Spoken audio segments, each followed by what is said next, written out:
Any news, Wessex? Asked Innes eagerly, starting up from his chair as the inspector entered the office. Wessex shook his head, and sitting down took out and lighted a cigarette. News of a sort, he replied, slowly, but nothing of any value, I am afraid. My assistant, Stokes, has distinguished himself. In what way? Asked Innes, dully, dropping back into his chair. These were trying days for the indefatigable secretary. Believing that some clue of importance might come to light at any hour of the day or night, he remained at the chambers in Chancery Lane, sleeping nightly in the spare room. Well, continued the inspector, I had detailed him to watch Nicol Bryn, but my explicit instructions were that Nicol Bryn was not to be molested in any way. What happened? Tonight Nicol Bryn had a visitor, possibly a valuable witness. Stokes, like an idiot, allowed her to slip through his fingers and tried to arrest Bryn. What? Arrest him, cried Innes. Precisely. But I rather fancy, added the inspector, grimly, that Mr. Stokes will think twice before taking leaps like that in the dark again. You say he tried to arrest him. What do you mean by that? I mean that Nicol Bryn, leaving Stokes locked in his chambers, went out and has completely disappeared. But the woman? Ah, the woman. There's the rub.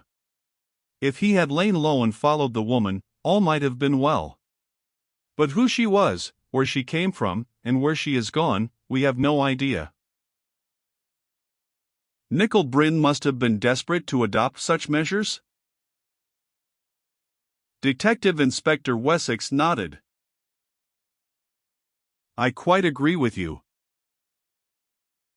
He evidently had an appointment of such urgency that he could permit nothing to stand in his way. He is a very clever man, Mr. Innes. He removed the telephone from the room in which he had locked Stokes, so that my blundering assistant was detained for nearly 15 minutes, detained, in fact, until his cries from the window attracted the attention of a passing constable. Nicol Bryn's man did not release him? No, he said he had no key. What happened? Stokes wanted to detain the servant, whose name is Hoskins, but I simply wouldn't hear of it. I am a poor man, but I would cheerfully give £50 to know where Nicol Bryn is at this moment. Innes stood up restlessly and began to drum his fingers upon the table edge. Presently he looked up, and "There's a shadow of hope," he said. Rector, Rector, had been detailed by the chief to cover the activities of Nicol Bryn. He has not reported to me so far tonight. You mean that he may be following him? Cried Wessex. It is quite possible, following either Nicol Bryn or the woman. My God, I hope you're right, even though it makes the Criminal Investigation Department look a bit silly. Then, continued Innes, there is something else which you should know.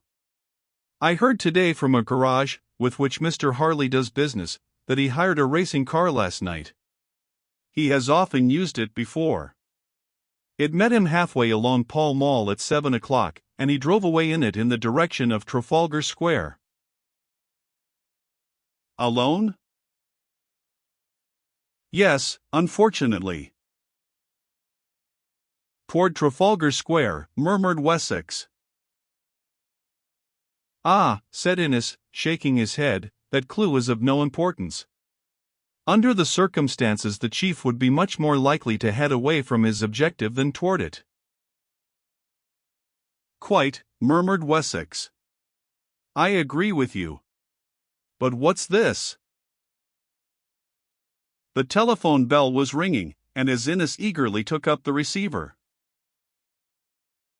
Yes, Mr. Innes speaking, he said, quickly. Is that you, Rector? The voice of Rector, one of Paul Harley's assistants, answered him over the wire. "I am speaking from Victoria Station, Mr. Innes." "Yes," said Innes. "Go ahead." A very odd-looking woman visited Mr. Nicklebrin's chambers this evening. She was beautifully dressed, but wore the collar of her fur coat turned up about her face, so that it was difficult to see her. But somehow I think she was an Oriental. "An Oriental," exclaimed Innes.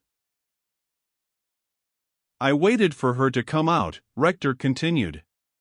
"She had arrived in a cab, which was waiting, and I learned from the man that he had picked her up at Victoria Station." "Yes?" "She came out some time later in rather a hurry. In fact, I think there was no doubt that she was frightened. By this time I had another cab waiting." "And where did she go?" asked Innes. "Back to Victoria Station." "Yes. Go on." "Unfortunately, Mr. Innes, my story does not go much further. I wasted very little time, you may be sure. But although no train had left from the southeastern station, which she had entered, there was no sign of her anywhere. So that I can only suppose she ran through to the Brighton side, or possibly out to a car, which may have been waiting for her somewhere." "Is that all?" asked Innes, gloomily. "That's all, Mr. Innes. But I thought I would report it." "Quite right, Rector, you could do no more. Did you see anything of Detective Sergeant Stokes before you left Piccadilly?" "I did," replied the other. He also was intensely interested in Nicklebrin's visitor. "And about 5 minutes before she came out he went upstairs." "Oh, I see. She came out almost immediately after Stokes had gone up?" "Yes." "Very well, Rector. Return to Piccadilly, and report to me as soon as possible." Innes hung up the receiver. "Did you follow, Wessex?" he said. "Stokes was on the right track, but made a bad blunder. You see, his appearance led to the woman's retreat." "He explained that to me," returned the inspector, gloomily. "She got out by another door as he came in." "Oh! A pretty mess he has made of it." If he and Rector had been cooperating, they could have covered her movements perfectly. "There is no use crying over spilt milk," returned Innes. He glanced significantly in the inspector's direction. "Miss Abington has rung up practically every hour all day," he said. Wessex nodded his head. "I'm a married man myself," he replied, "and happily married, too. But if you had seen the look in her eyes when I told her that Mr. Harley had disappeared, I believe you would have envied him." "Yes," murmured Innes. "They haven't known each other long, but I should say from what little I have seen of them that she cares too much for her peace of mind." He stared hard at the inspector. "I think it will break her heart if anything has happened to the chief. The sound of her voice over the telephone brings a lump into my throat, Wessex. She rang up an hour ago. She will ring up again." "Yet I never thought he was a marrying man," muttered the inspector. "Neither did I," returned Innes, smiling sadly. "But even he can be forgiven for changing his mind in the case of Phil Abingdon." "Ah," said the inspector. "I am not sorry to know that he is human like the rest of us." His expression grew retrospective, and, "I can't make out how the garage you were speaking about didn't report that matter before," he added. "Well, you see," explained Innes, "they were used to the chief making long journeys." "Long journeys," muttered the inspector. "Did he make a long journey?" I wonder.